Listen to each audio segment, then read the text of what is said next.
Oke, ada cerita lagi, pokoknya sampai jam 10 cerita. Ini logika gosip. Hati-hati bagaimana kalau hari ini kita menyebutnya post-truth. Post-truth pakai anekdotnya Han Feizi, isu 3 orang akhirnya percaya ada hantu. Ada harimau. Keliru. Jadi ada seorang pejabat istana, kepercayaannya Raja Wei, namanya Panggong. Panggong ini dapat tugas dari raja untuk tolong temani putra mahkota yang mau melakukan perjalanan jauh. Nah, Panggong ini sebenarnya tidak masalah, cuma dia khawatir kalau dia pergi lama dari istana, nanti ada orang yang memfitnah dirinya di hadapan raja. Karena situasi kerajaan sedang tidak menentu.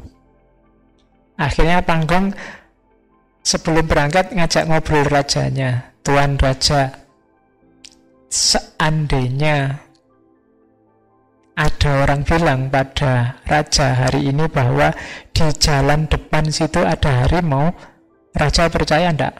Ya enggak, enggak pernah di depan situ ada harimau. Oke.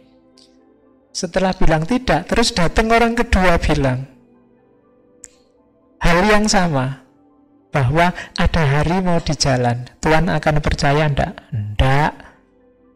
Setelah itu ada orang ketiga datang yang bilang bahwa di jalan ada harimau. Kira-kira Tuan percaya? Ya kalau 3 orang mungkin aku percaya. Kita kan sering begitu. Jadi post-truth itu biasanya tersebar dengan cara ini. Kalau yang ngomong hanya 1 orang ini, mungkin kamu tidak percaya. Tapi lo itu kok juga ngomong, lo itu kok juga ngomong. Terus akhirnya kamu percaya. Padahal kenyataannya tidak ada. Jadi katanya Panggong kemudian, kenyataannya harimau itu tidak ada. Tapi setelah 3 orang mengatakan ada, harimau itu dianggap benar ada. Hamba sekarang mendampingi putra mahkota ke negeri yang jauh. Mungkin ada orang yang membuat isu tentang diri hamba. Lebih dari 3 orang. Mohon baginda tidak cepat percaya sebelum melihat kenyataannya. Jadi maksudnya Panggong itu apa? Jangan peduli orang, berapa orang yang ngomong bahwa itu benar. Cek saja kenyataannya. Karena gosip itu berkembang ya seperti itu. Dari orang satu ke orang kedua, dari orang kedua ke orang ketiga, terus lama-lama karena banyak yang ngomong, terus kita percaya. Kalau kesalahan logis kita sering menyebutnya namanya ad populum. Jadi kalau banyak orang menganggap benar, terus kita anggap itu benar, padahal tidak mesti. Jadi kebenaran itu tidak tergantung berapa orang yang ngomong. Tapi seringkali kita, kalau teman ini ngomong A, teman itu ngomong A juga, yang sana ngomong A juga, berarti A itu benar. Padahal ya tidak mesti benar. Sebelum ada bukti konkret, bukti kenyataannya. Jadi isu 3 orang akhirnya percaya ada harimau. Kalau ada orang lari ke sini, Mas, di depan sana loh, ada harimau. Kan terus ya tidak percaya kalau cuma dia. Tiba-tiba datang orang kedua, bener loh di sana ada harimau. Kita sudah setengah kan tidak percayanya. Orang ketiga datang, ada harimau bener di sana. Biasanya terus kita percaya. Jadi logika gosip berkembang semacam ini.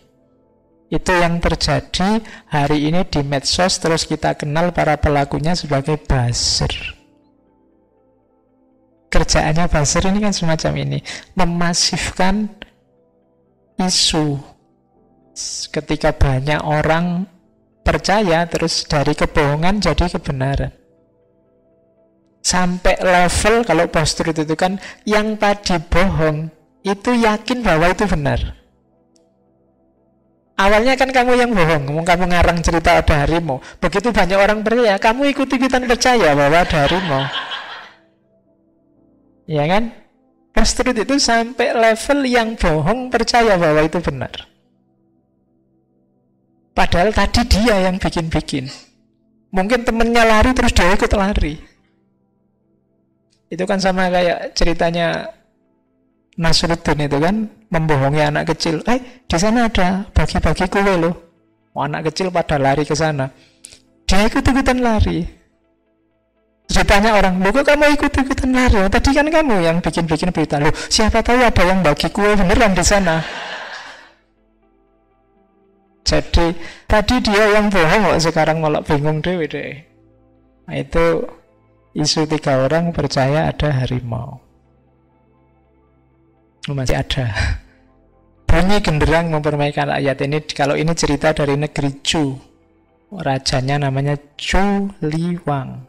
Jadi raja ini satu ketika santai-santai mabuk.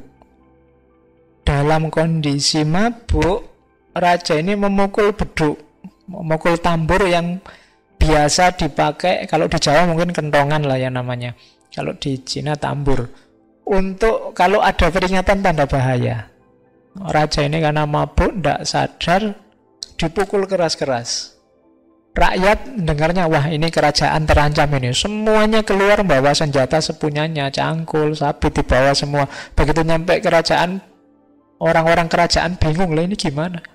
Oh, tidak ada apa-apa. Ya terus dijelaskan, wahai rakyat, tadi keliru, rajanya mabuk, jadi mukul-mukul itu ya. Ya kalau pakai hari ini mungkin rakyatnya semua bilang, gitu.